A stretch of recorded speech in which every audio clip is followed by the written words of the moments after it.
Welcome to Tales of the Turntable with Ollie and Daniel. Right. I didn't fluff that intro, did I, Dan? Do you know what, mate? I think that's the new intro. I think that's probably one of the best intros I've ever done in my entire life. You totally caught me off guard. What? Have you not noticed my trickery and underhandedness in the last few episodes? What is it called, Dan? It is Scratch Cafe Talking Turntablism. And today we're talking turntablism with... Well, okay, so we have got a bit of a legend in the scene here, and I'm desperately trying not to do this because it's really been winding me up. So those that have been watching on the video, I look it down all the time, and it's not conducive with this format. So if you see me do this quickly, it's because I'm checking myself. Anyway, back to the guest. So we have got an absolute legend, a legend in the scene. If you're in turntablism, if you've been on the DMC circuit, there is no way in this world you do not know who this badass motherfucker is. And he is going to take the crown as first Northern cuttist, because we've only had Southerners. It's going to be a north-south divide going on down it, because we've got Northern cutter down to pub. The first one. This is going to be a running rhetoric because there is a north-south divide and we will enjoy it. But it's Rasp. It is Rasp. Hey, let's bring him to the stage. What's going on, my man? Hey up, how you doing? You all right? Very good. You had to start with an A up there. You know, of course. It's got to be. Mate, so good to have you here. Do you know what? Like, so personally, my first introduction to the DMC was I was at University of Manchester for a number of years, 2007 to 2010, I think. And I remember at the time I was doing DJing and stuff, and my mate, I lived with a guy, and we sort of set up a little sound system thing. And I remember doing the sound system for the regional DMC heats that were in the Urbis. Oh wow!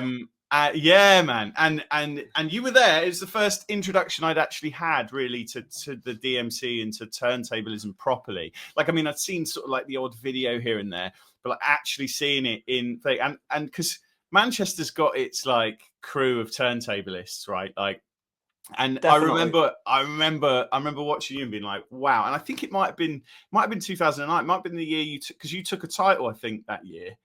It was 2008, that one. Was it 2008? Yeah, so yeah. Luke won that competition in the Urbis, and I got second place. Yeah, it was a really good show. That it's really good battle. Yeah, great venue as well. Yeah, and like, because it was back in the days when they brought like a previous champion on all the kind of regional stuff as well, didn't they? So I think Netic was there, and I've got a vague memory of him putting his records on a light, and they warped. Oh no! And he was like, he was like, oh no! And then he was like, yeah, no worries. I'll just stick it on Serato, put in all the cue points, and it was almost like nothing had ever happened. And I remember being like, oh man, these guys, they're just next level. I've got to learn to do this. This is too sick. So yeah, anyway, mate, it's nice, you know, if we forward 15 years, 17 years. Well, then to be talking to you now. Then we moved to my introduction to Rasp. Now, I started juggling about 3 years ago. And obviously, when you start juggling, you start looking at cutters and guys. Obviously, you come across Rasp nearly instantaneously. He's a very humble guy here, but he is a staple of this scene. And when I first started, obviously, when you start, you're not very good. Right? And you see somebody like Rasp who doesn't do all of that really intricate, complicated stuff. So your style's very accessible. And you can go, well, I understand what he's doing there. But then you try and do it yourself. And then you're like, oh, it's not quite that easy, is it? And, you know, it's something I've admired with you from the start. It makes it look easy. That you do very musical, very precise juggles that aren't, in essence, technically the most mental things, but they just fucking work. And they sound fucking brilliant. It's just an absolute honor to have you on it. It's an absolute honor that you give us your time, because, you know, for the amount of time you've doing it, I can imagine it probably gets quite annoying now talking about cutting. I love it. I have a pure passion for this, and I love it. And it's an honor to be part of this podcast. And mate, it's great to be here.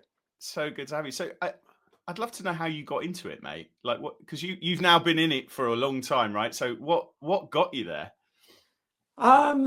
Collecting records mainly as a kid, and eventually buying some turntables and just experimenting, by mixing music together and experimenting with scratching and then try and beat juggling and all of that type of thing. So yeah, just that really. Where was the first time you found out about scratching? What was can you remember the first time you heard an R or you heard somebody take a record apart? Wow. Probably listening to hip hop records. Yeah. Like Hijack, Public Enemy, BDP, all of that type of stuff from back in the days. What year? I first got introduced to hip hop around about 1991. Right. Okay. So we've gone back to that wonderful period where internet wasn't available. Videos It was weren't definitely available. not available then. So Times were more simpler. You know what I mean? how does a young whippersnapper Rasp find out how to do this and find out what the hell is going on? Yeah, just through listening to the records, I guess. Listening to the cuts on the songs, the choruses, and all of that type of thing, and then being curious and wanting to try it myself eventually. Mm-hmm. So when I first got some turntables, I used to think, okay, I'll try and make some mixes here, and then to make the mixes more interesting, I tried to incorporate scratching in them. But rewind a few years before that, my auntie would give me a hi-fi. Okay. To this is the listen interesting to records shit right here, by the way. This is the interesting shit. Come on, let's and hear it. I used to like make pulse tapes. So what I'd do, I'd get my records, create like little mixtapes, just with one deck and a tape deck. Been there, done that. And to make them a little bit interesting, I used to try and move the record forward and back and create little rhythms and patterns. I destroyed many records doing that. Yeah. I mean, I remember like the magic because when we grew up, obviously kids these days feed the bald patch. They didn't have their parents were putting records on the record players. And God forbid you touch that record. Oh yeah. Do you know what I mean? I keep going back. There was definitely this naughty when you went, whoa, you were like, whoa. What if my dad could catch me now? Do you know what I mean? There was that blasphemous, wasn't it? You know what I mean? It's that excitement. I can almost remember the first time I did it. Going, oh. It's so tempting to do, but yeah, I guess like just from experimenting doing that and just having fun and thinking, oh, this makes a crazy sound, and then eventually when I got some decks, I had a little bit of an understanding of how to move the record forward and back, and it didn't jump as much when I got my first decks, which were belt drive decks. What ones do you remember? I can't remember the actual model. They didn't have the actual pitch slider. They had the dials. Yeah. The pitch dials. Yeah. They were awful. You'd open the door in my bedroom and the needle would jump. You'd have to like tape a 50p on top of them or whatever. You know what I mean? Well, that was just to weigh it down. The thing, wasn't it? I mean, the amount of you're getting like 4, 5, 6p sitting on top of a needle at points. No wonder those records died. Some of them are cane now. Some of them records, but it's all a learning process. So who were the first people that you met that were doing it or that were messing around with turntables? Because I know in my school it was literally just me, I think. Yeah, when I first got into it, there was a guy that lived not too far away from me, and he was into hip hop too, and his name is DJ Crow. Big up DJ Crow he lives in Birmingham now, and he had he's a good lad.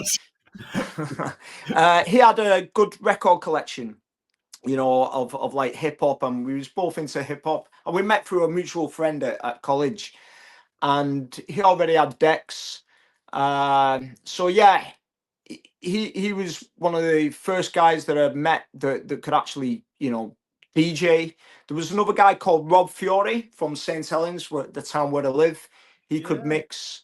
And yeah, but there weren't many people, you know, there weren't many DJs back then. A lot of it was, you know, I was doing it on my own, you know, just like learning it myself and just trying to do, you know, what the DJs on the records were doing, you know what I mean? So yeah, I mean, this brings me on to a point I always bring up, and we spoke about this on the phone yesterday, actually, that what we do is probably one of the hardest, most hour-hungry disciplines you could possibly do with absolutely zero payback. You get absolutely nothing from it, right? To carve money out of this skill is probably one of the hardest things to do ever.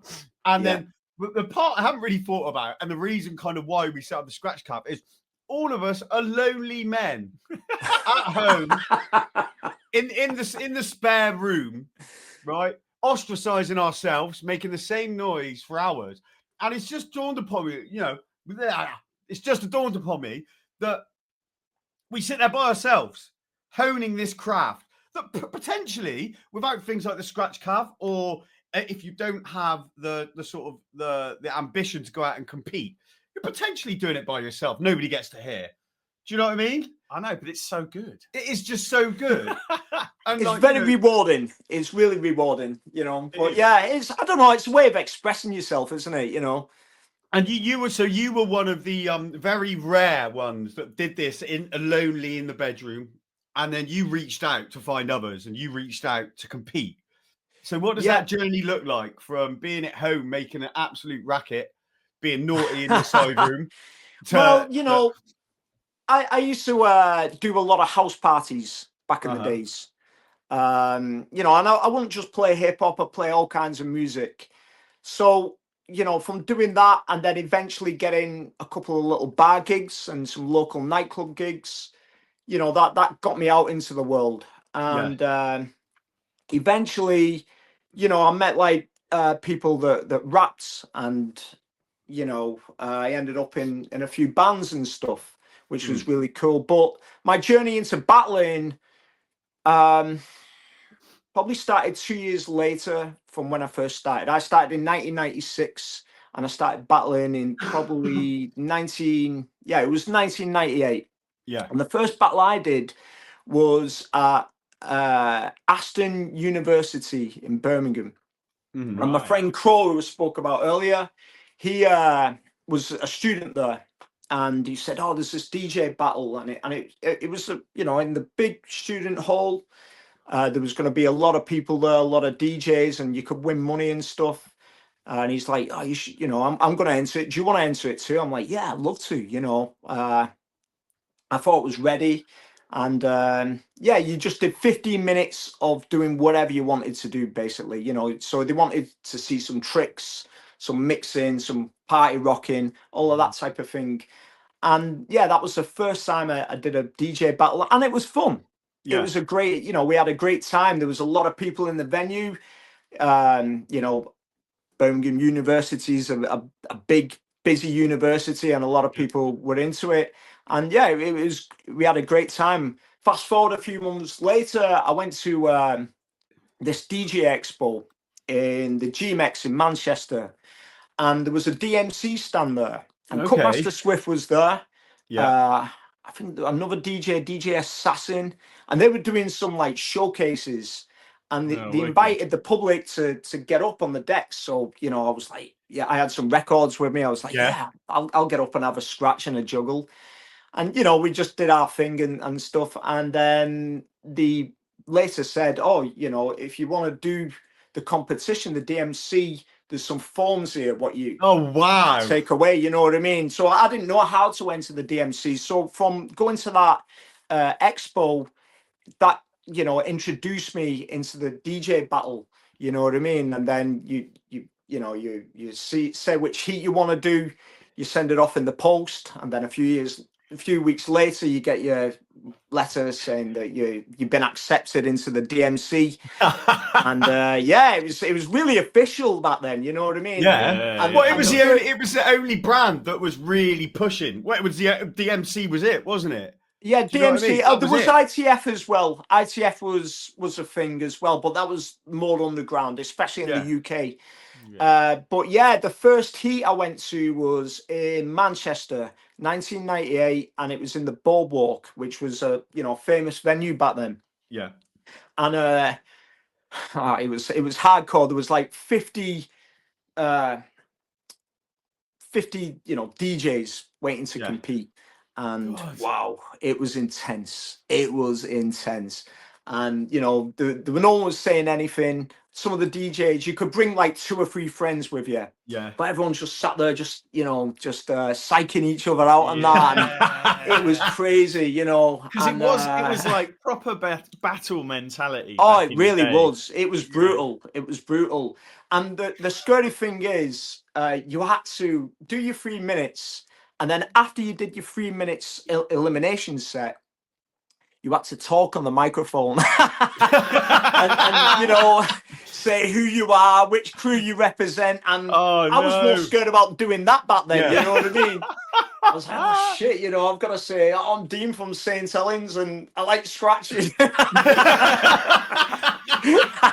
in front of all these hardcore DJs that were doing amazing scratches. I was like young in the game then, and wow, I learned a lot that day. I did awful in that competition. I didn't get through to the nighttime final because basically out of them 50 DJs, they would only pick 8 of the best DJs to progress to the nighttime final. And then if you won the nighttime final, you go on to the UK final. They normally will pick 2 DJs to go to the UK final. So, it was tough. It was a tough competition back then. Yeah. So what lit that fire then? What about that experience? Because you made it sound extremely traumatic. What about that experience made you go, right, I learned a lot. And I was inspired by it as well. The guy that won that was Peter Parker. Okay. From Fingerthing. Big up Peter Parker. He's a good guy. And he absolutely killed it. And the guy that comes second was a guy from Yorkshire called Mike L. Yeah.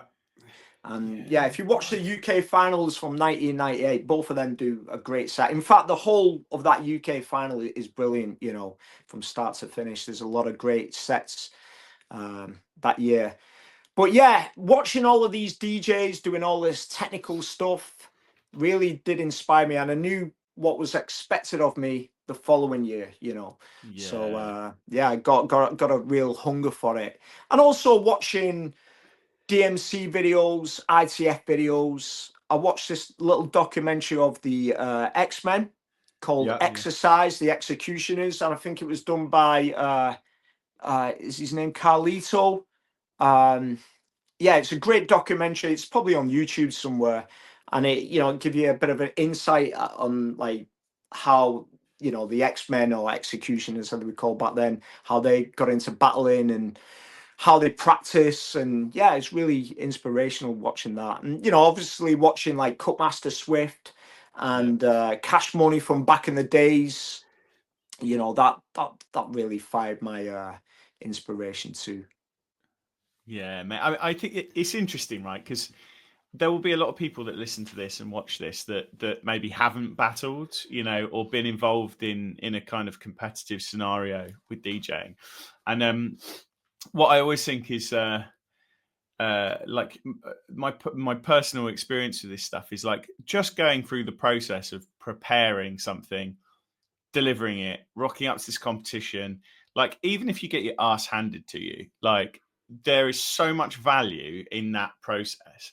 You come out of it like one, inspired by the people who beat you, right? The second thing is like you've got something specific to look at, like, and go, oh, that's how I could improve, or that's something I didn't think about, or whatever.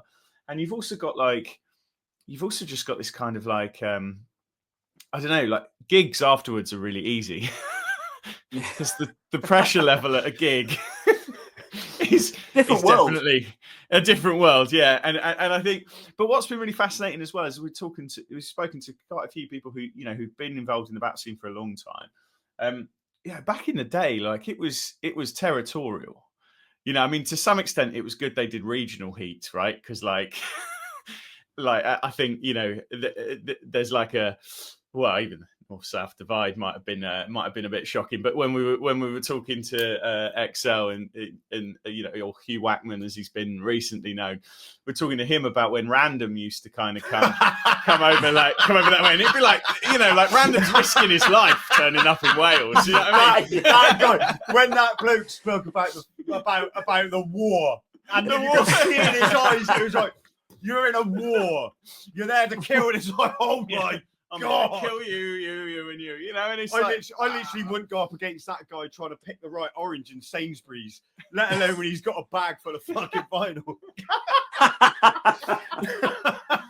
but yeah, so I mean, you know, but for people listening, you know, it's not like that anymore. One, so it's a little bit more friendly than it used to be. But just that process of like getting the spark going on it, I think is just magic. Because once you do that and you just get that, like the buzz of it and the sort of, you know, and just like the satisfaction of it. And I mean, you've kicked out some sick routines, man. I mean, what's your favorite? What's your favorite routine that you've kind of done from any period? Like, that's your routine. Oh wow, there's been so many. There's been so many that I've liked, and there's been some that I've not been into. I've looked back and I thought, I wasn't into that.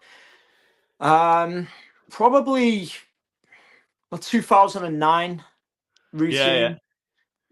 Yeah. The 6-minute routine from that was a good one. What was special about that one then? I used different types of music. Yeah. I did like some stuff using Daft Punk. Yeah, dynamic. Yeah. I was watching that last night actually. Yeah, and when I caught with that routine, I was like, yeah, I think I've got something here, you know. I've cracked something here, yeah. Right, yeah.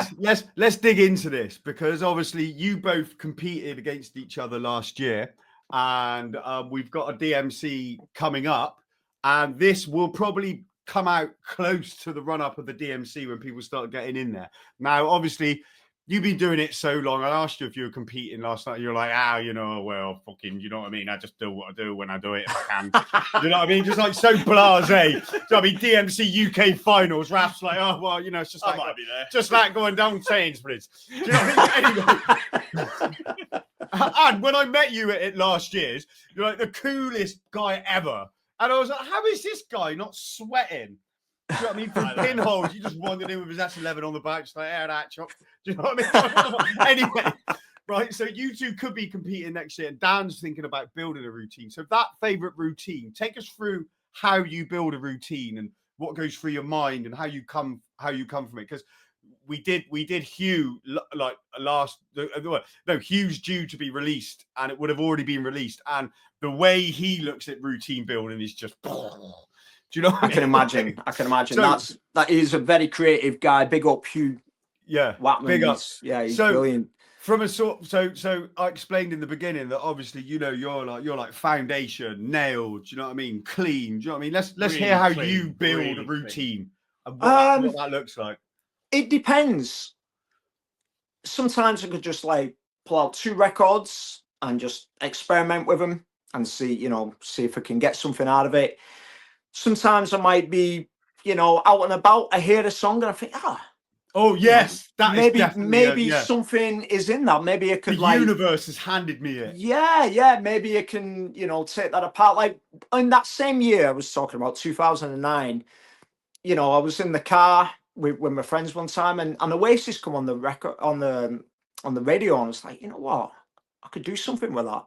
Yeah. And then I went and got the record, and then messed about with it and constructed a routine with a Supersonic, and then and then I thought, what else can go into Supersonic? And then I thought, okay, let's see some more Manchester theme music, and then I took the Stone Roses Fool's Gold, and I did a beat juggle with that. Yeah, that's a badass, and it's got that lovely think break on it as well, hasn't it? And over the drum, so it's kind of, there is hip hop there as well. Yeah, really definitely, it's a good definitely song selection, that one. Okay. So yeah, just by listening to music, or sometimes just going through records, or nowadays through files, musical files and stuff on Serato, and just seeing what I can do. And now things are different because we have like all this technology. We've got like Ableton, and we have stems in Serato. So the only limitation that we have nowadays is your imagination. I'm with you, man. What do you think about that, though? Do you think that makes it easier for people or harder for people? I'm not sure. I'm not sure because I've come from, a record background. Sometimes I think it can be very overwhelming having all this technology. Sometimes having limitations makes you more creative. I think so too, mate. I think so too. We were talking to Hugh about this too. I say it in every podcast. Yeah, it's like I think it's almost like turntablism's got to the same point as Formula One, where the tech now just does crazy stuff, and you almost to really bring creativity back into the fold of it all, you almost have to sort of limit the scope of what people are allowed to do, or provide more guidance in it. And it was quite Vect has obviously been doing this like flip or flop thing, and and one of the things that's in there that sort of nods to this a little bit is they do like little twists, and people have got to do like a trick with a needle, or they got to and just stuff like that kind That's of cool. Brings a bit of reins it in a little bit to some extent, because I think about, like, I grew up on records. My first DJ sets, I was lugging massive vinyl around, 15, 16 years old, rocking up to clubs with, 200 vinyl or whatever. And CDJs were little rack mounts, and they weren't quite good enough for club use yet. And, we were just they were mobile disco type things. And then that Pioneer CDJ came out, and I remember that sort of changing the game a little bit. But I just, like, for me, like, I've seen these little things, these little step ups, and they've been little step ups, and you're then kind of like, well, that's cool. I can do this extra stuff on top of the stuff I've already gained. But if you're starting DJing right now, like, where do you even begin? Do you know what I mean? Like, you can, there are so many different. So I'm gonna interject, because this is a very, very good talking point, and I want to carry on this after. But I need to ask you, so we can move on. Who's better, Southern DJs or Northern DJs? Now, you were talking about Fool's Gold. You were talking about Fool's Gold and Manchester. Right? You need to answer this. Who's better? Us up north. Oh, right. Well, I think it's about that time. And of course. Let's see what random thinks about this. Now I stitch everybody. Every episode. I'm going to call random now, and we're going to ask him what he thinks about this. What do you fucking want? Well, Rasp thinks that Northern DJs are better than Southern DJs. Yeah, it could be right, providing you don't like sunlight, you're scared of electricity, and all of your nutrition comes for a fucking pie. Yeah, you're probably right. Anyway, fuck this shit. I've got shit to do. I'm in court today. Shit, why are you in court? In charge of being fucking amazing. Right, we just hung up. That's all we get.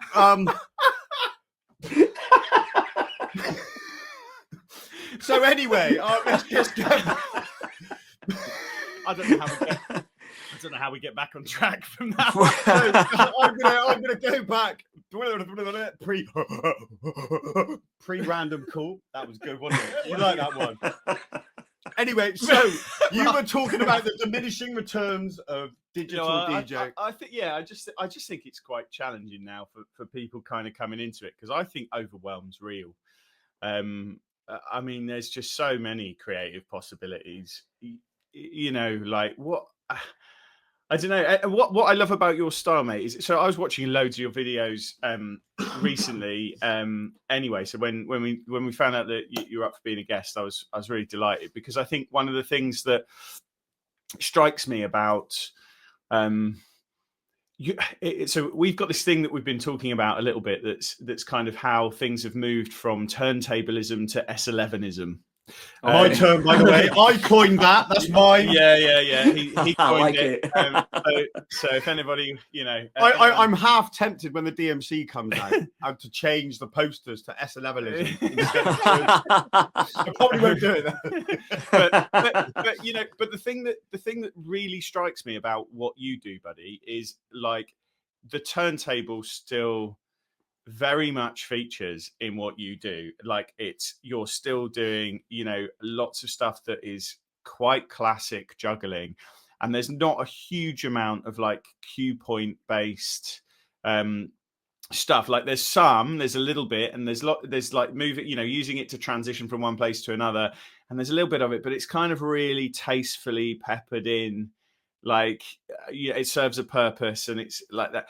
And I just think like that for me is really exciting, because I prefer the like the raw juggly kind of stuff. I mean, what's your perspective on this sort of stuff? How do you feel about that? Is it a conscious thing, or I don't know, it's just how things come out. I like the traditional aspects of turntablism because it's what I've grew up on, but I'm open to the technology, but I don't want the technology doing all the work. You know what I mean? I want to like control the music, create the music with my hands, rather than relying on the technology to do certain things. Obviously, I do like using the technology, but I think it's having a balance of the old ways and the new ways, and just to make it sound good and sometimes look good and all of that type of thing, and just to come up with a good routine, and a good solid routine from beginning to end, and how you can incorporate like the buttons, or the actual traditional techniques, because I find it fun doing the traditional stuff, personally. I agree with you. I think it's more fun, and it's more like, I don't know, intellectually challenging, like to some extent, because you're like you've got the motion of the record to consider to get to the samples that you need in the time, and so it's almost like it's a more fun problem to solve because the boundaries are smaller. You can always, I can put a snare here by pressing that button.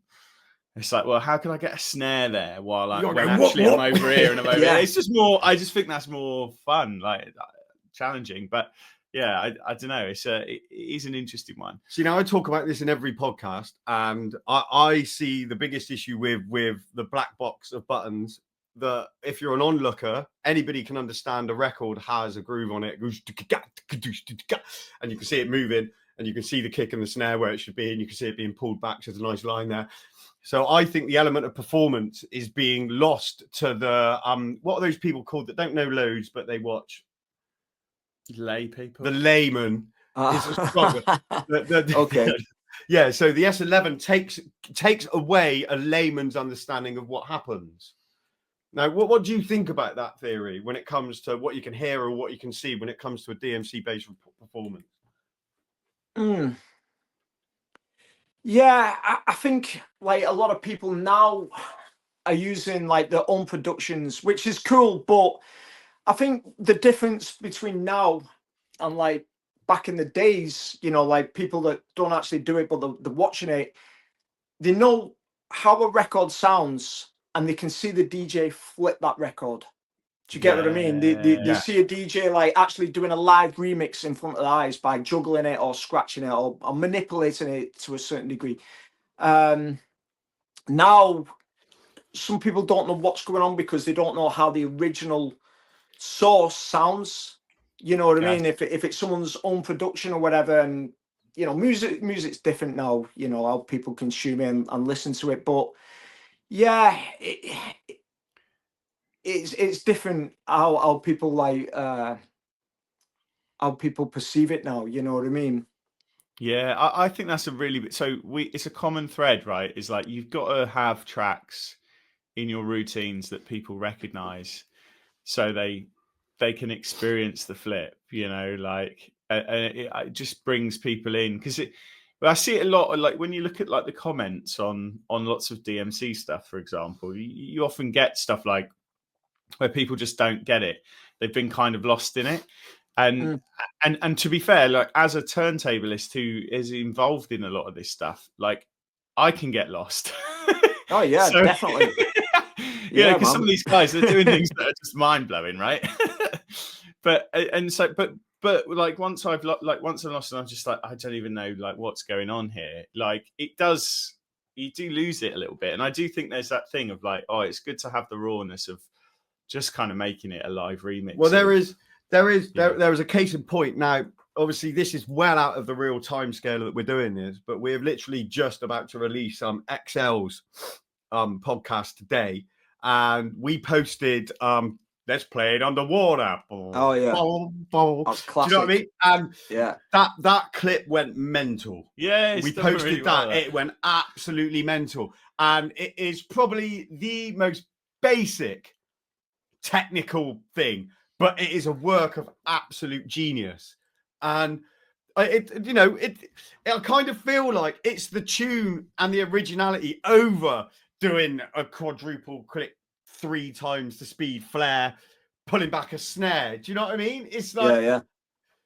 It's where does for somebody with your experience, the point I'm trying to get to is where does it lie of going absolutely mental technically or doing something that everybody can understand and enjoy? Where's the sweet spot for you? I don't know. I suppose like marrying the two styles together, and yeah, I don't know. It's hard to it's an say, interesting really. point to ponder, isn't it? Yeah. Point to ponder. Sometimes you can just come up with it, and you know it. Sometimes you might come up with something, and then you perform it at a show, and you think, "Oh, this is the one," and then people don't really get it. And then other times you come up with something, and then people really do get it. You know what I mean? It's yeah. I don't know. Do you test your routines on other people before you take them to a competition? Yeah. Usually I try my live shows. Yeah. You know, there's been times when I've DJed with other people, or you know, I've been practicing with other people, and I've, you know, showed them my routines.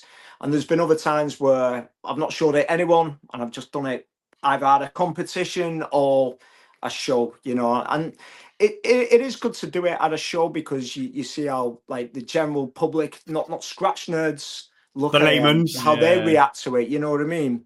Yeah.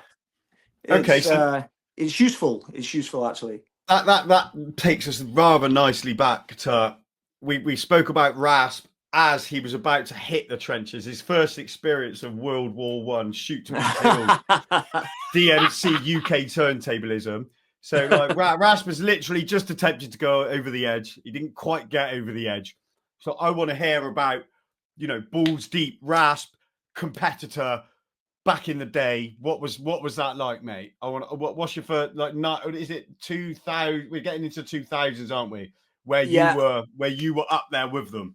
Okay, so I started doing okay in competitions around about 2001. I started like getting into the top 8 regional finals. And then, you know, progressed to like getting 3rd place a few times and just missing out on getting in the UK final.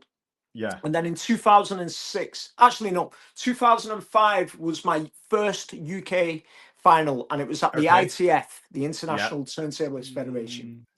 And you had to do heats, and it was more of a tournament style DJing competition, you know what I mean, head to head type battles. And I come second in the Glasgow heat and the Leeds heat, and that secured me a place in the UK ITF final, which was in the MEN Arena in Manchester. Wow, an arena! It was part of like this, you know, extreme games like skateboarding and motocrossing and, you know what I mean, BMXing. So like they had a DJ set up, amongst all of these like cool skateboard ramps and Yeah, yeah. motocross ramps and all these obstacles. It was amazing. You know, it was packed out. And, you know, ITF had a little slot there. And yeah, that was an amazing experience. Amazing So experience. what was it like behind the scenes? You got into the rivalry and how hardcore it was back then. Do you know what I mean? I want to hear, you know, what the green room was like. You know, the competitors all together, the dissing and all of that. You know, the real. Yeah, the green room in that particular competition. Yeah, there was it was quite intense actually, because two DJs that were supposed to be battling, we had, you know, a specific time slot. They didn't make it because of traffic or whatever, and they were traveling from far away. And it was Mr. Eclipse from London and DJ Silk Cuts, and I think he's from down south somewhere. And because they missed the slot, you know, the ITS slot on the main stage, they had to battle in the green room to see who would progress. You know what I mean? Because we needed like 4 people. You know, we all done our battles, and you know, I got through to the semi-final. Yeah. And you know, the other DJs got through to the semi-final, but they needed one more DJ to get through, and them two were supposed to be battling each other. Battled in the green room. They battled in the green room, and it was intense, really intense. I wish there was some footage of it. Maybe there is somewhere, you know. But yeah, it was really intense. So they just got out of the car journey. I think they travelled together as well, which is super awkward, you know what I mean? And then they had to battle each other. You know, they get out the car after this long ass, you know, journey, and then they get into this massive arena, and it's like, actually, you're not battling on stage. You've got to battle each other in the green room, and the winner gets through to the, you know, the nighttime semi-final in front of all these people. So it must have been really stressful for them both. And I think, yeah, who was it? Silk Cuts. He won. Yeah. He won that actual battle. In fact, he won the whole battle. Yeah, he ended up winning the whole thing. So yeah, props to Silk Cuts. Yeah, I mean, and it was a great experience. You know, I had a lot of people come and watch me because, you know, it's on my home turf and that, like, and yeah, it was just amazing, you know. And then the following year, I won my first DMC regional, which was in Leeds. Okay. So you could do 2 regionals per year in the UK, and that year there was a regional in Liverpool, and that was on the Friday night. And my needle skip, you know, the club was really hot. There was really like bright lights, and it was making everyone's needle skip. And, you know, it was really sweaty underground basement type club. And yeah, I was gutted, absolutely gutted, because they had a good routine that year. I knew it in my heart. I thought, okay, I've got a good routine. I'm going to do well this year. And my needle skips like twice. Was it just a groove skip, or was it a proper? You know, did you have a chance to save it, or you know, and it just like messed up my timing and everything. So I was like, oh shit! So I was screwing over that, and then 2 days later was the Leeds heat, and I thought, right, fuck it, I'm going to Leeds. I'm having this. Oh wait, sorry, I've just understood what you were saying. So for you to be allowed to get into the finals, you had 2 chances, and you could enter 2 heats. Even if you fuck up one of them, you can try the other. Well, I got you now. Yeah, go on. Yeah. So yeah, I went to Leeds, and I did my thing and won it. And yeah, it was the first time I won a regional final, and it was in the Wardrobe nightclub, a legendary nightclub in Leeds, and it was packed, absolutely packed. And there was like probably 20 DJs in the eliminations, because you had to do an afternoon elimination, which wasn't open to the public. Then on the night time, I think they only picked 6 DJs as well. Usually they would pick 8 or 10 DJs. So it was really hard to even get through the afternoon elimination heats. And then, yeah, I was on like in the middle. I wasn't at the end. Usually they have the favorite at the end, you know, who's going to win, who they think is going to win. And I was somewhere in the middle. And then, you know, when they was announcing the results, it said my name last. I was like, oh shit. I'm going to London. What After did all you- these years, I finally did it. And you won the UK that year or not? I can't remember. No, the UK, the first time I won a UK title was in 2009. Okay. And it was at the Battle for Supremacy. So it was the more of the head-to-head tournament style. So good, that one. I love it. I love that. I just it was fun. It was fun.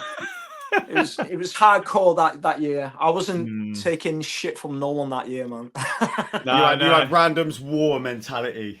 I think it's the one where you've got a cap on, and it's I can't remember what the scratching is, but it is and then you're at the end, you're like, yeah, and I was like, yeah, this is here we go. So when I spoke to Quest about his winning routine, and I quite like getting in Quest's head because he's an absolute lunatic on the most like mental level. As you probably anybody that's seen Quest sets, you're like, yeah, okay. And I asked him, it's like, how did you come up with that set? And he was like, I literally studied the DMCs and I worked out what I thought a winning routine would be and clinically put that routine together. So is it your winning routine? Were you in that sort of headspace, or were you just sort of taken from the universe? Taken from the universe that year, definitely. I wanted to have a good variety of different routines, what would showcase my style, with it being head to head, you need a lot of routines. You need probably 10 routines because you have to do like eliminations during the day. It's like a tournament, and then they pick the top 8. I think there was an odd number or something, so there were probably 22, 23 DJs that entered the whole competition, and you just turn up. But I already won the regional in Plymouth that year, so I was already doing the finals. So usually they have the UK original 6-minute final on the same day as the Battle for Supremacy. So I was doing 2 competitions that day. So I would repeat some of the stuff in my UK final as well that year. Yeah, but still, but I needed more material. You know what I mean? So I had like a lot of like hip hop stuff and some electronic stuff. But at that time, I was doing a lot of like DJing for like b-boy battles. Yeah. And I'd watch how the b-boys and b-girls would battle each other in their tournament scenario, and I would take a lot of inspiration how they would interact with each other, and they would really get in each other's face. But it's all love, it's all respect, you know what I mean? Yeah, of course. I might come across on some of them battles as an angry little bastard, but I've got much respect. Every single DJ that I've battled in all my life, I've got a lot of respect for, and because I know how hard it is. And you're putting your balls on the line every time you get on stage. It's a lot of like sacrifice, dedication. To even get to that level, to even get to like get into a DJ competition. Whether it be DMC or on a local level, it takes balls. And I've got respect for anyone that can do that. For a layman, and I feel I'm in a very good position to be able to sort of bridge the gap between somebody that's never juggled a record to somebody that juggles records for fun to somebody that is at competition level. Just to highlight this to people that don't understand, you went into a competition with 9 routines. 9 routines that you could just pick out your bag and do. That is fucking mental. I mean, it's a lot of work. That is mental. Oh yeah, it's a hell of a lot of work. I mean, let's break that down in your brain. I mean, I can't remember how to wipe my ass most days. I'm like, I get sat out the toilet and go, is it backwards or forwards? I swear I saw something about it being forwards.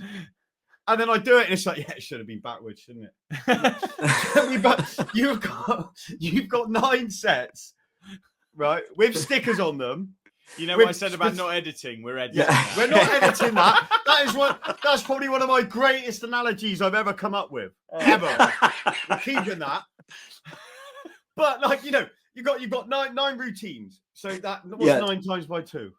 18. So 18 records. And you've got 2 or 3 juggles that work on that beat. for each of those records. What's 18 times by 3? Too many. You've got that many variants in your brain, and then you have to go up there. 54. 54. You've got 54 different things you should be doing, and then you have to go up underneath bright lights and battle somebody in front of a crowd and pull that off. I mean, I mean, that's not hardcore. That is hardcore, man. Especially because that was all on needles, right? Back then. Yeah. There was no Serato back then. Well, there was Serato, but you couldn't use it in the competition. Yeah, it was gash. Yeah. That was the era of custom while, records as well. Yeah. Original records and custom records. So I used both worlds really, in that particular year. But still, for all of that effort for nothing. No actual gain. Do you know what I mean? This is literally just a practice of love and affection for an art form. And to maintain all of that is absolutely crazy. And again, for nothing, apart from I did this, or apart from, it might get you a few things. Do you know why? But do you know what? That's why it comes with such respect from like the community, though, because there's, like when there's a lot to personally gain from something, like that understanding is like, people get that a little bit more. Well, people think like to Rasp, yeah, you think Rasp, been doing it for years, superstar DJ, do you know what I mean? Earning loads of money, just wakes up, fiddles with some records, gets paid for shit. It's not the case. He's not eyeball Paul, yeah. No, this guy grinds. This guy absolutely grinds. Like, take us through some of the ways that you've worked out how to make money from your name and doing this, because we spoke about it last night. It's actually very impressive. And it's time for you to punt what you do. Okay, so I do a lot of different things. I keep my fingers in a lot of different DJ pies. What you were saying before about not making money from it, I would say there was more opportunity back in 2009. I was, I worked hard for it, but I was lucky as well. I got a bit of sponsorship. Yeah, but that's another thing you have to do to get. Do you know what I mean? Yeah, it's not just you compete and people are like, there you go. No, you've got to go. Oh shit, I need to do this to get that. There's another 4 or 5 processes. There's a lot of like negotiating and all of that type of thing, and presenting yourself and all of that. I do a few things. I teach at the School of Electronic Music, and I teach like different DJ courses, like vinyl or turntablism, that type of thing. I play in bars and nightclubs every now and again. I do corporate events every now and again. I was running a little DJ agency. Oh yeah, that must have been fun. It was hard work. Yeah, it was hard work. It learn't me a lot about life and business. I did that for 7 years, and only recently, I've stopped doing that. I worked along some great people, but it comes with its stresses too. You know what I mean? A lot of responsibility. Recording music too. Pressing records up and all of that type of thing. Sorry. I bought your Hadouken cuts. Oh, nice one. Yes, you did. By the way, I asked him, can I have one? He was like, yeah. Chucked him the money. It was there 2 days after. Oh, there you go. So anybody that wants any of Rasp records, he's an extremely good vendor. So jump on that. Get Hadouken cuts. It's very interesting. Very interesting. Yeah, so I've made a few battle breaks. I make my own music as well. I like to express myself. I'm into production too. I do it on and off though, record on people's albums too. You know what I mean? There's lots of ways to hustle, but it's not easy. Just if you just want to do like turntablism and do hardcore scratching, it's very, very difficult to make a living from that nowadays. Maybe late 90s, maybe up until like 2009-10, you could maybe do that, but now it's really hard. The hospitality industry, unfortunately, is not what it was. It's kind of dying. There's not as many venues or you know, nightclubs or even like venues that are open-minded to having turntablism. You know what I mean? It's, you know, it's getting less and less, unfortunately. You know, there's still a few places, but it's not how it was years ago, you know. But it is what it is. We got to adapt and make our own little scene, like what you guys are doing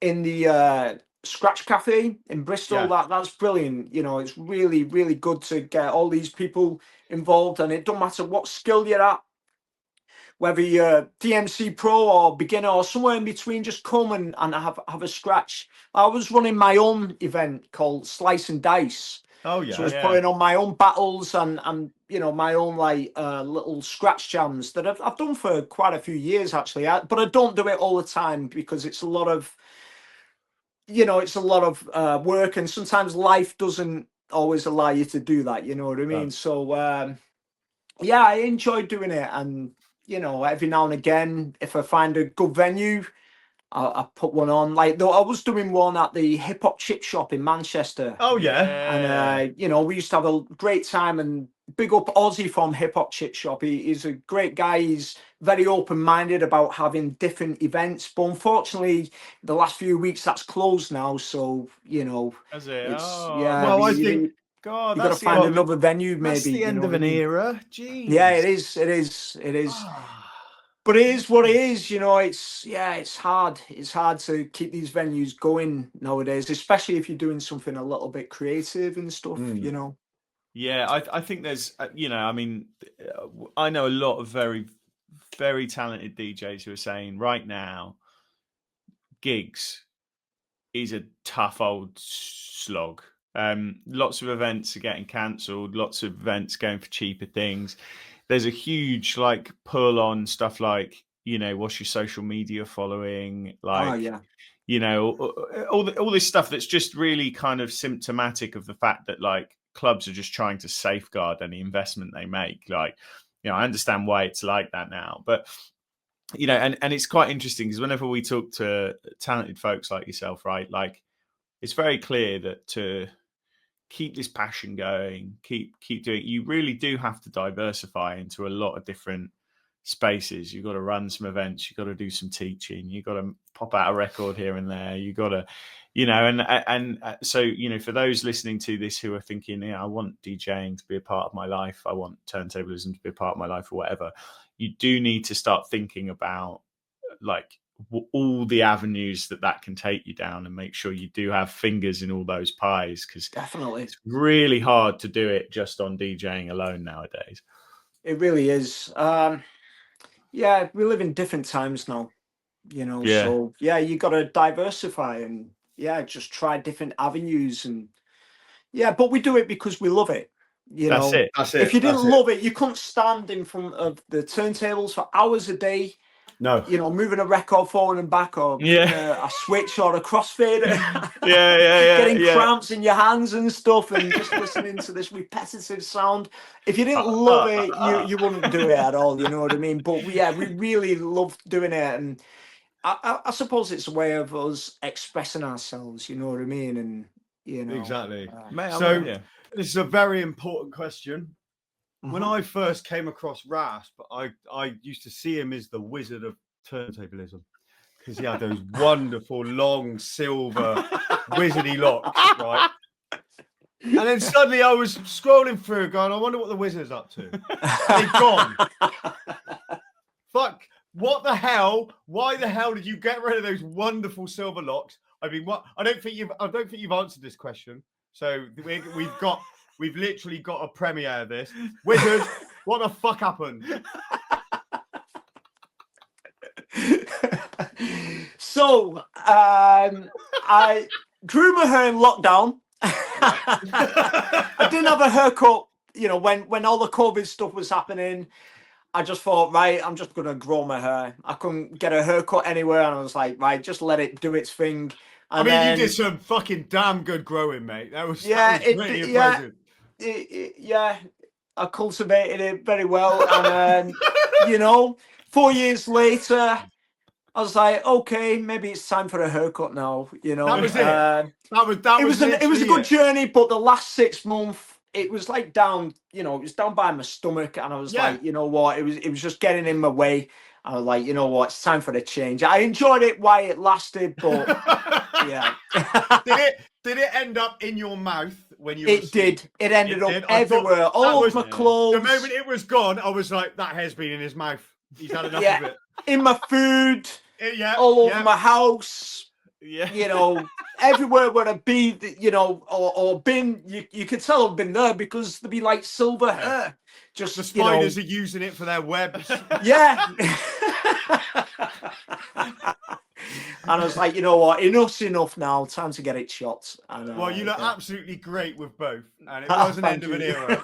It was. I fucking love seeing that. I love the Rasp fucking wizard bun. It was fucking amazing.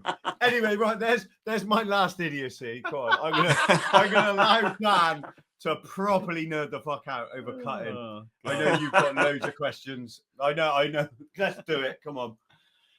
So, man, I like, because you do a lot of scratching, and I'm always in, and like I've, there's lots of students, and I'm always getting asked about like new stuff that new scratches and da da da da da, and I just wonder, you've learned a lot of different scratch techniques. You use a lot of different scratch techniques. You do some tutorials yourself. For the people listening, like, how do you go about acquiring new scratch skills? A lot of it now, there's not so much new scratches now. It's a lot of like combinations. You know what I mean? Yeah, sometimes I'll see something and I'll be like, oh, that's cool. I'm an okay scratcher, but you see some of these guys, No. You're not an okay scratcher. You're up there. You're up there. I don't know, man. You see some of these guys in some of these battles, these hardcore scratch battles, and they're like next level. Some of these Japanese kids, what they're doing is like, some really serious techniques. But yeah, I find like a lot of like combinations, like mixing like chirps in front of like other scratches, that can open up new doors to new combinations and new timings and new flows and stuff like that. Really learning like turs and incorporating turs with fader movements can create new scratches. Tears. Sorry. Turs. Sorry, it's my accent. No, it is. That's exactly what. ARS. Them ones. Not turds.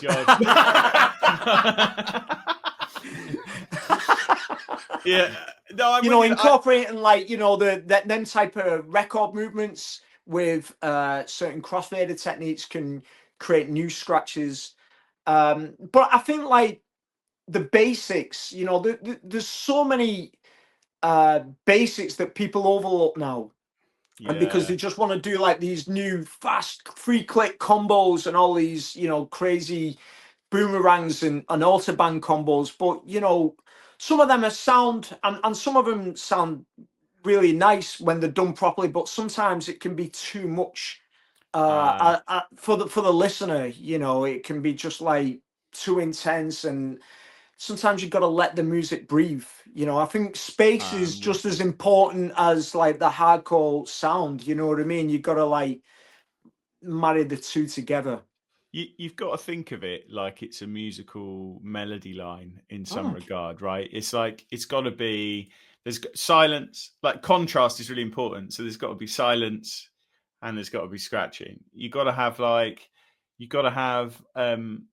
call and response.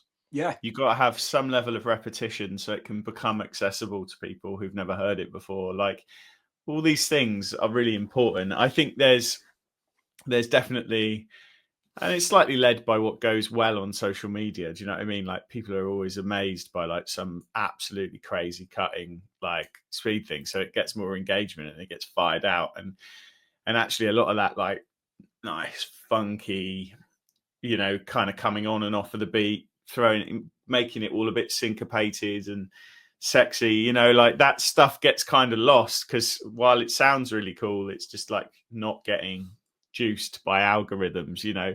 And I think it's really easy for people to forget that. Like, scratching's not just about showing off. That's a quite important part of it to some extent, but like it's also about just adding a layer of musicality to whatever is going on, right? Definitely. You know, like I scratch with bands sometimes, you know, and sometimes doing the hardcore, you know, 3-click, you know, autobahn boomerang type patterns doesn't always work well with what the band's playing. You know what I mean? Sometimes a simple chirp or transform or whatever just does the job. You know what I mean? Mate, I'm with you. I started really using transforms a lot more because I think it's almost like a forgotten like skill these days. Like everything seems to be 2-click and 3-click flare based, and I think like that, just that kind of it's just so like you know, it's like really funky and fresh. It's really easy. Like it's sort of stressful to do live. Like, and you've got a lot of flexibility in a transform because you can accent things by nudging them and pulling them back. Like there's a lot for the geeks, you know, there is a lot you can do with it. That is special, but it's still to the audience. Just it's that simple, rhythmic, and simple. It's that tappy. You can pull rhythms with it. Yeah. You can sit back on the beat like a bass player would. You could sit forward on the beat like a guitarist would. But you need to ask the question we ask everybody, and the hot topic of the podcast about the correct way to attain a 2-click flare. Oh God! So I'm a serial twiddler, mate. Okay. And normally at these kind of meetups, normally at these kind of meetups, what I have to do is I have to sort of introduce myself and go, "Hi, yes, I'm Dan Mason Kyle, and I'm a twiddler, and I've been doing the 2-click flare properly for the last 46 days." Hopefully, you know, when we meet in a week's time, it'll be, you know, 46 plus 7. Anyway, you know, so I do feel like, and actually, it's funny. I posted one of those Drake memes, you know, or whatever that was yeah. You know, like you must 2-click flare properly, and I was like, nah, man, I'm gonna twiddle for life. And it really flew. It was a good meme, yeah. I was amazed at how many people had stuff to say on it. Like, there's a real twiddle hate out there. Yeah, there is. You know what? It doesn't bother me. Just do what works for you. You know what I mean? For me, I like to do both ways. You know, and you can twiddle. You can 2-click doing the pincer technique. Yeah. You can do it doing the twiddle. You can also do where you marry the pincer technique with the tapping. I don't know what it's called. You know, there's that style as well. Just do whatever works for you. It doesn't matter. You know, there used to be an argument years ago: hamster or regular. And who cares, man? Just do what works for you. It doesn't matter. Because you're a hamster, right? And I mean, you're not a hamster, you're a human. Let's just for anyone listening. You're Rasp, what are you talking about? You scratch hamster style, I think is so what was the deal with that? Like, because whenever someone's hamster, they've made a conscious choice there, like, because that's not how it's normally wired, right? So what was behind that? Most people say Qbert before you get there.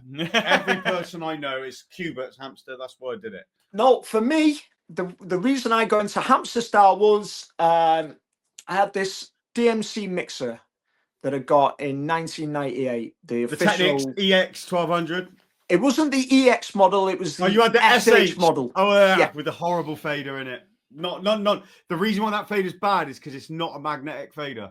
Yeah, it was like it had carbon contacts, and the fader would break very, very quickly, constantly. So I was a regular scratcher. You know, I started with my right hand. Yeah, and the first time, you know, I got a mixer. My mixer didn't even have a crossfader; it just had up faders. Yeah. You know what I mean? So I started right hand on the record, left hand on the up fader.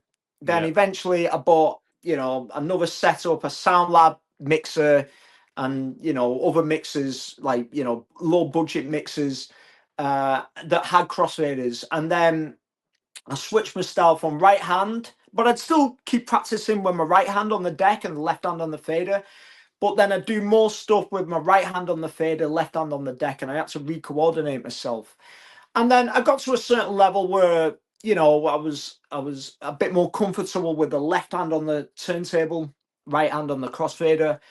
And I got that Technics DMC mixer in 1998, but the fader would not last at all, you know, maybe a couple of days if you're lucky, because I used to practice a lot, you know, when I was first learning, you know, many hours a day. Life allowed me to do that back then, you know.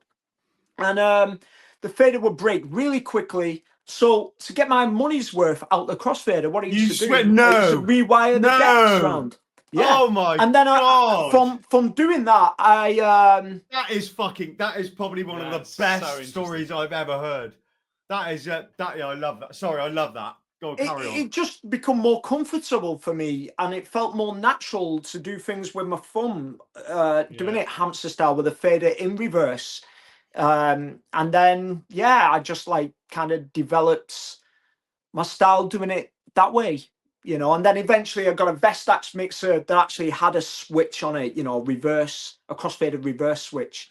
And and you know, I revert back sometimes. Sometimes I do, you know, regular stuff with the fader the normal way on both hands, on the left and right. But beat juggling for me now, I can't beat juggle regular style. It feels really weird to do it because I've juggled in hamster for such a long time. You're used to doing the swap. Everything is done with the thumb. Yeah, everything's done with the thumb. Yeah. Well, it's interesting because like I can see why your brain would like that, because when you release that record, you're like, do you know what I mean? There's that and then but I can't do it, by the way. I need to be you're going that way, you're going that way, you're going that way. So yeah, I really like that. But that's probably one of the best stories I've ever heard, because Technics were bastards to do that. Release a DMC mixer with a shite fader and not the fader they had at the competition. The fader was awful in that mixer. Like when it worked, it sounded really good. It was clean, it was sharp, but the longevity of it was non-existent. Yeah, terrible. Like there was a cheat. I mean, I'm a proper Technics nerd. I got 5 of those mixers. I got my EX, which you can actually use. The EX was brilliant. Fucking the EX had mixer. a different fader. It had a different contacts. And you're gonna like this, Rasp. So that it's exactly the same fader unit in that mixer, but what they've done is they put 2 sensors that you bolt into the top of the fader, and those sensors know where the stem is. So magnetic. So it's actually the same fader. There's still carbon tracks in there, right? There's still the board to connect it, but you just bolted two sensors on the top. So in mine, I removed the carbon tracks and just greased the shit and clamped it a little bit more. So it's like a smooth Magvel fader now. It's very nice. It's much nicer, yeah. Yeah, he's modded it out. But it wouldn't last a scratch jam. You've got to know it's there, and you've got to be careful with it. But replacing them faders was an absolute nightmare because they were on the 5 pins. And and they're not single wires. They're twisted wires. If you make a mistake pulling those out, good luck getting them back in. I used to pull my hair out sometimes. It used to really frustrate me, you know, changing the faders. And I would have to do it on a regular basis. Yeah. And the amount of money I spent buying faders back then, you know, I could have just bought a Vestax and I'd done with it. But I bought the DMC mixer because, you know, I wanted to do the DMC competitions. Mixer. What is your favourite crossfader, mate? Now we're getting serious. Now we're getting serious. Well, to be fair, you just out-geeked me hard then. It introduces me as going to be geeking out hard and then goes, but then the inside of the crossfader with mate. 5 No. pins. Don't sell yourself short. I nearly went to sleep at your last conversation, so you're doing fucking well. Crossfaders, what's your best favourite? Wow, there's been a few. I like the original Vestax one in the 06. I can't remember what it's called. Tim would know. Yeah, that's a great. Is it the Alps one? It's the Alps one. Well, it was the Just a got a nice Vestax weight. fader before, then Alps took it on. So you Yeah. got two faders. I prefer the Alps from the original Vestax. It had a really nice weight and feel to it. I like the Eternal crossfader in the Hack now you're 360 talking. Eckler mixer. So I recently had to choose between the Yuri 1601 and the Hack 360, and I went with the Yuri. Okay. I prefer the Yuri You do fader like to the Yuri, the yeah. Eternal, and it's not an Eternal fader. It's very similar design to the original Vestax one, but I don't know. It's the cut controls on it. Anyway, sorry. Yeah. It's a nice mixer, man. Yeah, really nice. So the Eternal fader is that your favorite? It's a very good mixer. You know what? I do like the Technics crossfader on the EX model. Yeah. I like how sharp the fader is, and I like the shape of the fader cap. I really like that mix. I like the simplicity of it. But new school mixers, I really like the S9 crossfader. I don't own an S11. I don't really need an S11. I can do everything I can do on a S9. You know, the S11 is a nice mixer, but you know, there's too much option on there. I prefer more simplistic approach to it. You know what I mean? So yeah, I do like the S9 crossfader. So the Magvel. So yeah. you are choosing the Magvel 3 as your favorite crossfader then? Have we got that? For modern times, yeah. Maybe the Eckler or the Vestax for the old times.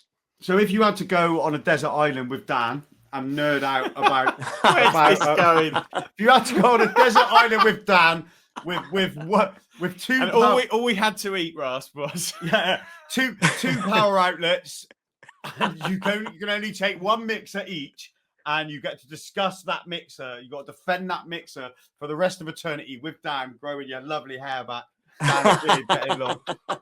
What fader would you take with you to defend for the rest of your life? Oh wow, probably the Vestax. Yeah, my guy. Yeah. My guy. No. Sorry, I'm totally out-nerded. But come on, Dan. No, it's your time to shine. Come on. Do you know what? I'm probably going to get booed now. I actually like just for saving crappy mixer situations. I have a bit of a like emotional affinity within a fader. Because I've had so many mixers where like I've just been like, you know what, if I just stick an Inno in here, my life will be great. My life will be great. Yeah. And I, you know, shout out to Inno Fader. I think they do a really decent job of like creating hardy, tight, like buttery smooth. But they have the worst instructions. Instructions. I've never really used a fader. I used to use Pro X fader. They were a good crossfader. They're very nice. They felt like the Eckler type fader. They were really good actually. I like the feel of them faders back in the days. Shout out Mike from Pro X Fade. They were really cool faders back in the days. But you can't fit them in any of the modern mixers now, you know. That was the alternate option for my QFO. Actually, it was a Pro X. But you got a QFO? Yeah, I got one just back there. Yeah. Can you sit? Can you sit? I'll get out of the way. It's just, nice, wicked. Sitting at the back there. Yeah. You and Liam have had many arguments about who's got the better QFO. He's got the QFO LE, which is the rarer one. Actually, there's only 250 of those that were made. Wow. There are 800 of these. But it was hacked together. That one is like the Vestax have not rushed it out, and everything's designed to purpose. Whereas that's the original one, is it, that you have? Yeah. They literally, the original one, the armrest is literally a piece of wire that's been screwed into where the lug nut goes to adjust the tone arm. It is like hooky. It is a hooky. Do you know what's funny, right? So I bought this off a bloke. I can't remember where he was. He was somewhere in Birmingham, I think. And I drove down there, and when I was buying it off of him, he was kind of like, because the history of it only had one owner before, and basically he was just like, I'm too scared to touch it. He's like, because it was in such good condition. Wow. Like even the plate, you know, the face plate for where the crossfader is, all of that's like you know, as if it like the day it's been done. There's one pot challenge with it, which I'm trying to sort at the moment. But other than that, it was like in perfect working order. He was just like, I just don't want to touch it. They're scary things to open. I mean, and I was like, well, I got a couple of mates. Here's one here who can. That was a bad day. That was. I open up 1200s and Vestax all the time, but opening that thing, it's like one mistake. There's no parts. And our friendship was on the line. Our friendship was on the line. line. I made it very clear. While I like him, if he fucks up my QFO, it's game over. That's it. Yeah. I've got a load of spare Protone arms, but getting in it, right? It's a clipping system, right? Yeah. And plastic is, especially plastic of that age, is quite. Do you know what I mean? And you have to undo it upside down. And it doesn't come out when the last screw comes out. You have to literally, you've got to go. It is delicate operation. It's delicate, and you sweat, and it's one of those things where I reckon there's only a few people in the country who can do it. You know, it's a proper. You're a surgeon, mate. I'm not. No. I've got the right level of dumb and don't give a fuck. And skill now. Do you know what I mean? I've got enough skill to trust that I don't give a fuck if it goes wrong. And I know enough people that if it does go wrong, I could potentially solve that after a year of work trying to get it right. But Tim from Mixer Remix is next in that because he's got to sort the pots out. Yeah, good luck on that one, mate. Tim, if you're listening to this, if you muck it up, I will find you. He's been avoiding you for at least a month, hasn't he? He's literally putting this. He has. Yeah, I'm pretty certain he's had it stuck in the Chinese customs very deliberately. I reckon he called in a bomb threat or something. Yeah, exactly. Yeah, give himself some extra time to sort of limber up. But it's one of those units that's packed in so tight that to get there, you've got to take that off. But then to take that off, you've got to take that off. Access to screw for that, you've got to take that off. And then I think when you get in the game and you're being very process driven, the whole thing would probably have to come apart to get to that master.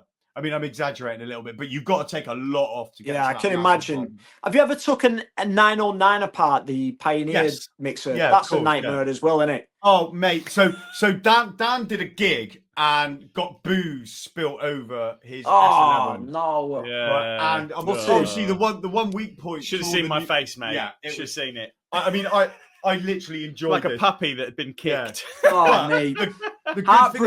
Heartbreaking. The good thing about the S11s is the only real weak point for alcohol to get in is the touchpad because they have to. Right. Okay. But it's like the Pioneer have made that like they make the sort of work from home kit. So you've got the 900s, the 800, the Nexuses, the A9s.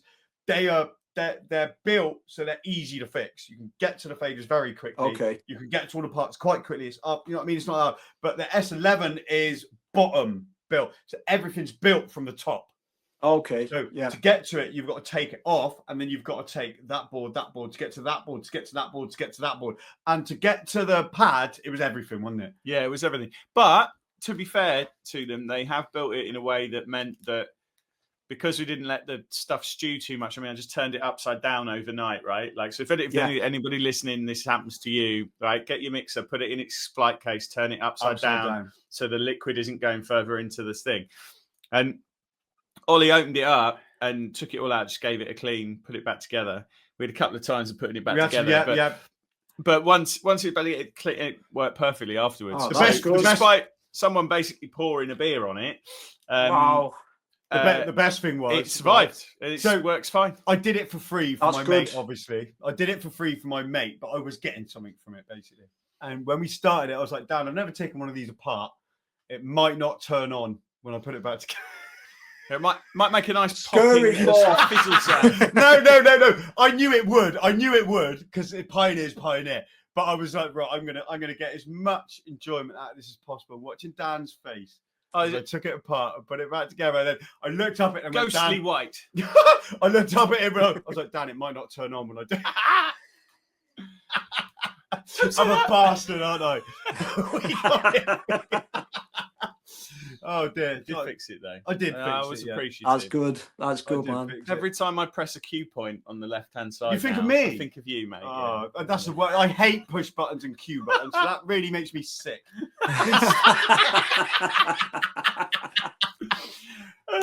So look, let's get back to so what's next for you, buddy? What's next? Because just actually, you know, I'm going to sing your praise a little bit. You're an 8 times title holder for the UK. Is it Right? 8? 8 times. I think 3 of those are DMC and 5 of them, or is it 4 DMC and 5 of them? 3 DMC, yeah.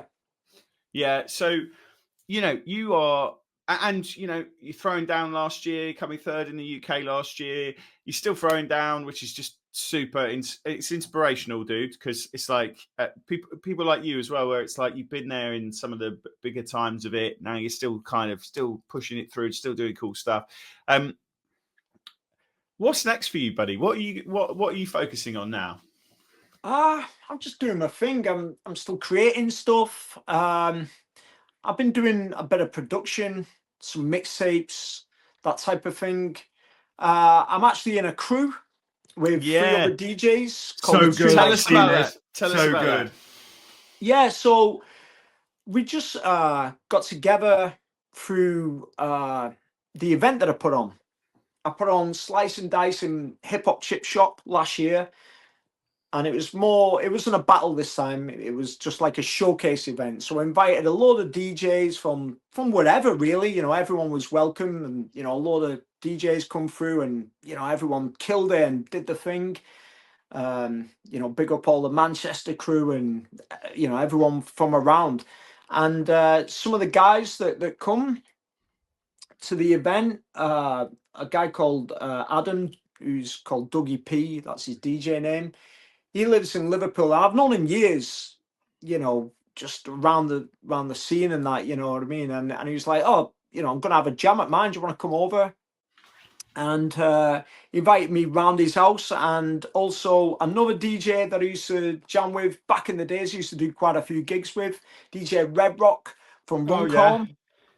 He was like, yeah, I'm going to come over. I'm like, oh, cool. And then another guy called Jay Dome, who lives over in Bolton, he come down, and yeah, we was just jamming, and we just, you know, just organically come up with a few little routines. And then the week later, there was an opportunity to do a show, and I was like, yeah, let's just bring a load of turntables. And you know, it's quite an open-minded event. They're up for some turntablist stuff. Let's see what we can do. We can do individual routines, and let's jam it out. And we just come up with a few routines on the day before the show, whatever. And yeah, and then it was like, okay, let's see if we can make something of this.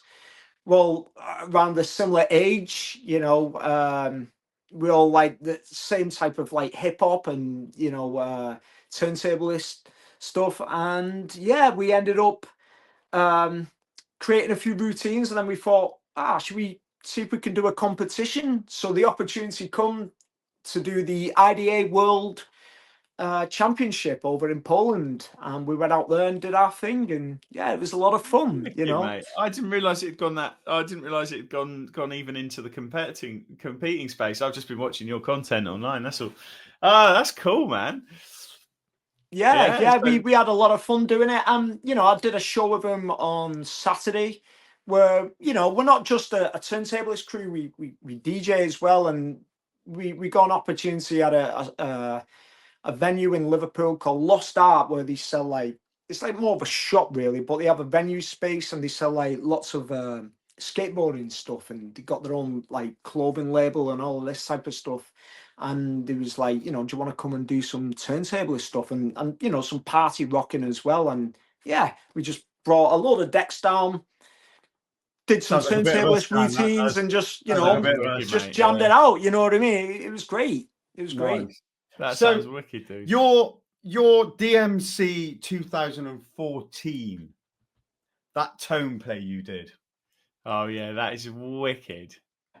Let's talk about that, because obviously we like to use a routine to promote the podcast, and obviously there's no cloak and daggers here. I'm asking you this because I want to chop it onto the back of that video and wang it up all over social media so our podcast gets some. So 1, 2, 3, cue. Do the promo. Talk to us about that. Okay, I come up with that routine many, many years ago, actually. And I was inspired by what Tony Vegas and Plus One was doing. Okay. When they was messing about with the tone stuff back in the early 2000s. And I thought, it's cool that you can just have a tone and create more melodies because you have more range, you see, using 2 turntables and using 2 different pitches, the different speeds and all of that. So I come up with that routine a good couple of years ago. And then, I developed it so I turned the turntable on its side so I could access the pitch slider with my my finger and my thumb, as well as knocking the up fader. Yes. And I just come up with it, and I used like the test tone on the Serato record, and I call it the Morse code routine. Yeah. Was that what that was? Yeah. Wow. So that's the time code tone. Yeah. That's what a computer listens to understand where the record. That's very nice. Very nice.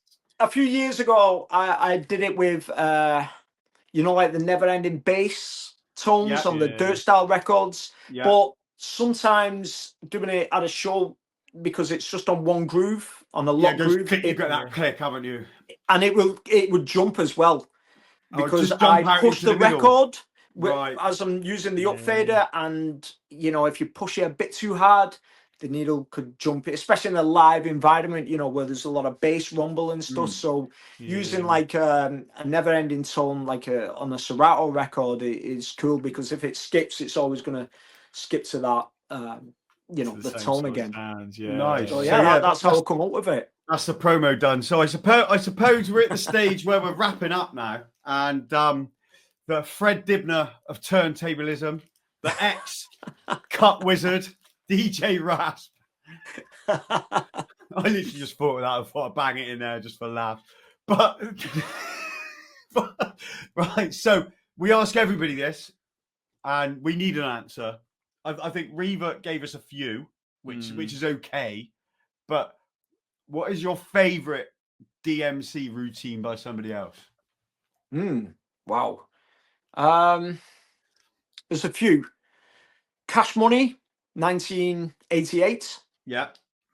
Very good routine, very inspirational, very clean, very funky. I really like the Scratch Pervert stuff. Yeah. From the late 90s to the early 2000s. I like Plus One's Vestax routine in 2000. That's a favorite of mine. That's definitely a favorite. Very good routine. Kentaro,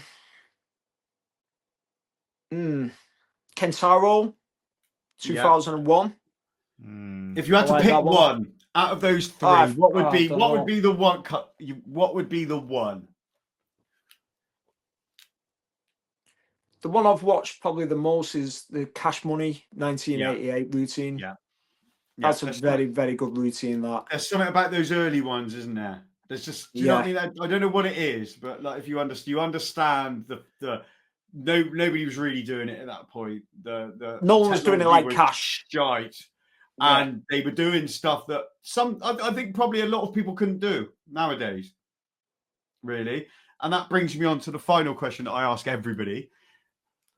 I have a theory that if the boys from back in the day, 2000 era, were still competing, they were that age, that were new, and they went up against the guy that won it this year, I don't think the guy that won it this year would have much of a chance against those old school boys. What are your thoughts on that? I don't know. That's really hard to say. The people that won it this year were cool. It's just a different era, I suppose.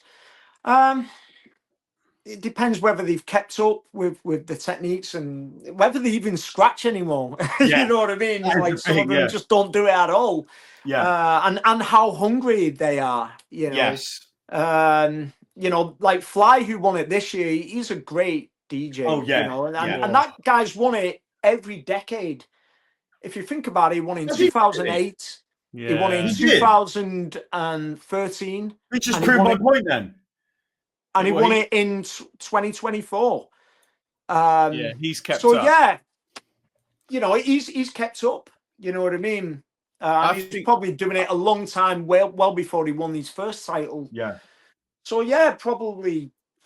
Yeah, I don't know. I don't know about like Cash Money, because it's a different era. You know what I mean? And what he did is legendary, and you can't take anything away from it. And to do the newer stuff now, I don't think that style would suit him. You know what I mean?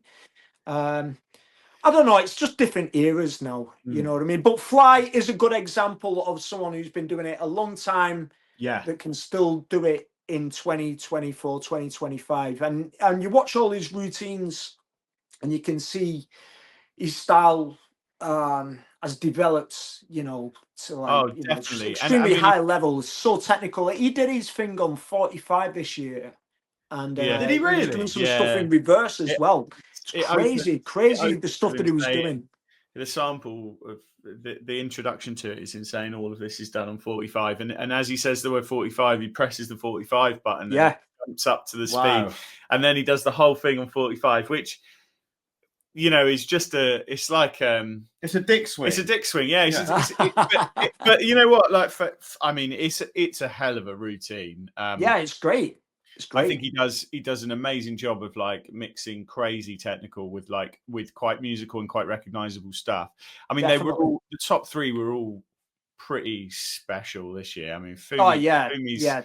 so The creative. Japanese kid, he was doing Yeah. some mad shit, man. The some of the body trick stuff there as well was just cool. Like, and the performance of it all, you know, where he's like, well, he is like some sort of ninja. You know, you're just like, fucking hell, this is sick. And you know, Case was always. Yeah, he's brilliant. You know, I mean, he's clean as well, man. Really, Yeah, really clean, especially with the juggles. it's just unbelievable. And he had some new stuff in there where he's using the effects paddles to do juggles instead of stuff. And, you know, so they're still innovating, these guys, you know, which is bananas. But yeah, Fly is a good example of someone who has kind of gone through the decades and still just like kept up with all the tech. I would follow him as well. Anyone listening, follow him, because he does little routines that are just really cool. They're really musical.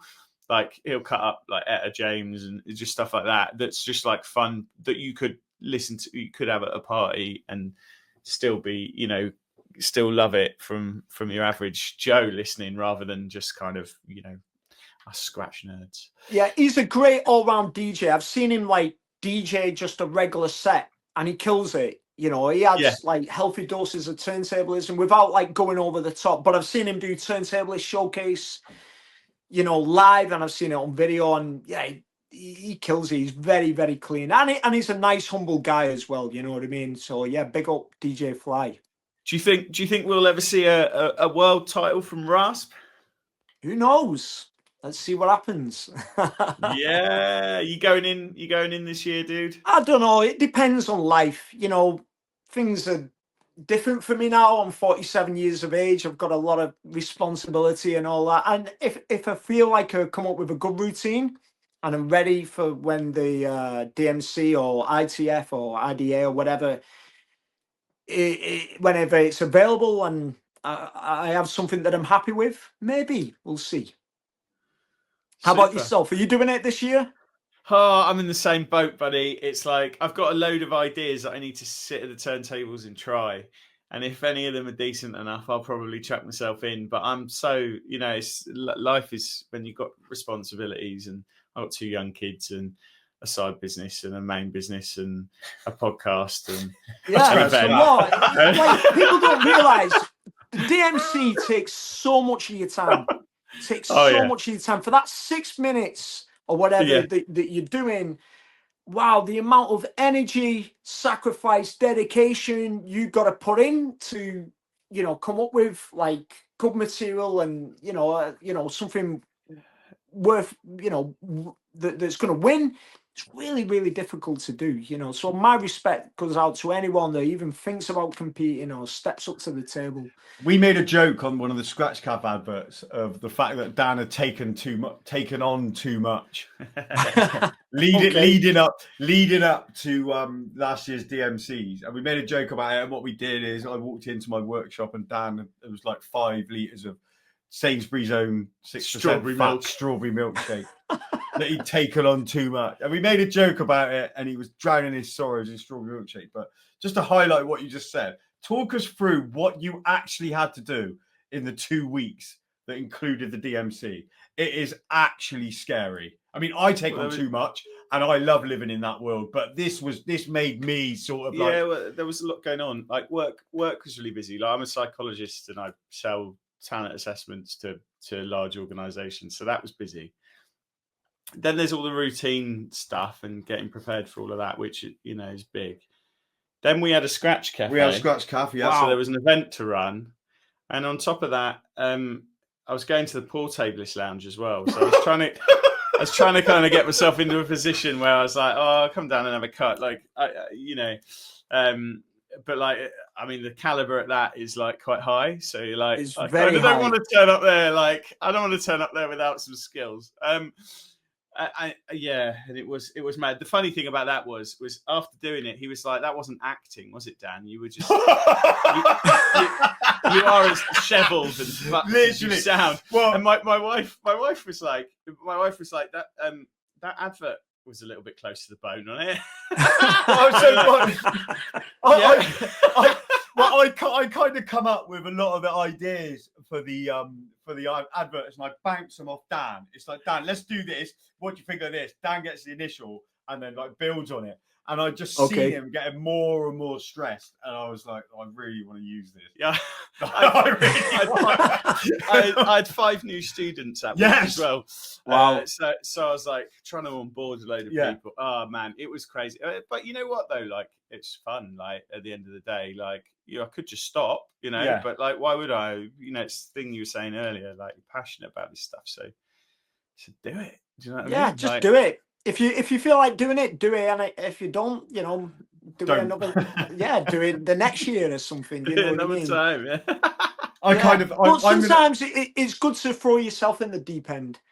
You know, mainly I think when you're starting out, because sometimes you don't know when you're going to be ready. I threw myself in the deep end, you know, when I first started, and, you know, really in the deep end. And it was like, wow, what I've got myself into here. You know what I mean? But I'm glad I did. I'm glad I made that first move, because you could always like, you know, like, oh, I'm ready for this. I'm ready for this, and put it off and keep putting it off until you actually do it, and it's like, actually, yeah, I can do it. You know what I mean? Just now I know what to expect, and it's how you what you take from that experience, and you know, and so it's much inspiring as well. You meet some cool people doing it too. Oh, I'm with you, and so much of it is just knowing what to expect, because like, when you're preparing to go into a comp the first time, because there's so much that's unknown, there's kind of a lot that you're kind of thinking about. There's your routine. There's like, how am I going to like do this? How am I going to get people down there support? Like, just this is a lot, and then you're on alert the whole time. Once you've done it, you kind of understand what to expect, so you can focus more of your time on the thing that's going to deliver the impact, which is probably the routine and probably just like how you psychologically prepare. And just having that base level is just such a massive like advantage, I suppose, you know. So you got like, it's definitely a experience I would recommend to anybody who I'm like poking is you, thirsty on it. Do you know what I mean? I'm poking you because I think if you enter this year, you're going to be a threat. You're gonna be a threat to a lot of people. Last year, I'm very threatening. You're the least threatening person I've ever met. But you'll be a problem for anybody entering this year. Last year, your routine was good enough to win. Yeah, it was okay. I think you could have won on your routine. I do a lot better. But you were kind of relatively unknown. It was the first competition, and Rasp put this. Like Rasp said, how intimidating it is and how traumatic it is. Yeah, I think with that experience, I think you could be in with a very good chance. this year. Well, so we'll I see. can continue See doing if- that. see if I'm Dan, there. Emma, See if I'm there. living my life vicariously Stop through Dan. inflating my ego. basically.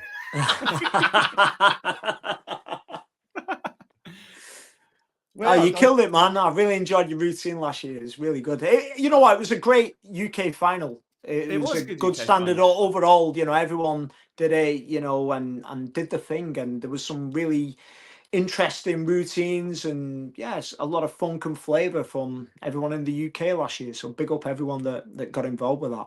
Yeah, man. Tommy did a fab job as well, and he did well Yeah, in the world brilliant. as well. So, you know, shout out to We need to Tommy get him on Peanuts. as well. We need to get him on, I think. Big shout out to the man because he's a dude as well. So, Yeah, man. Yeah. Big up Tommy Peanuts and Static. Great guys, great Static, turntablists. sick. Yeah, man. They're great. Lovely. Well, I kind of feel like that we're I think we're at the end. aren't we? we've done it. Do you know what I mean? I get that vibe that we've done the conversation. It was absolutely amazing having you on, Rasp. Oh man, thank you for having us. It's amazing to be involved with this, and you know, really good to talk to you guys and yeah, share Mate, you'll our have to come passion. You down. know what I mean?